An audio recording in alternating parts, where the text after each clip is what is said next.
Ayan ang kanilang boat. Ayan o.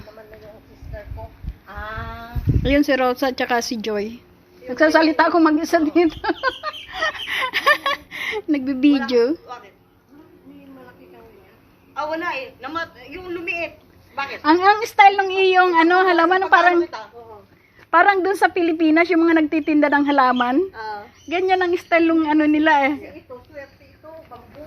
Nako, marami kami sa Pilipinas. Lahat na ng swerte na kinuha ko na.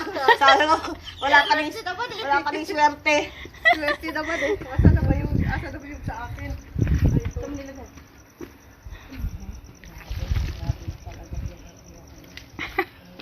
Ito mga ako, puro mga nakaano dyan. May avocado pa ako doon. Yung dalawa doon. Avocado.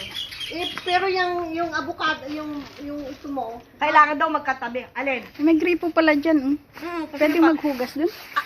Dito. So, hugasan yung aking paa. Dito. Ito yung sinasabi mo.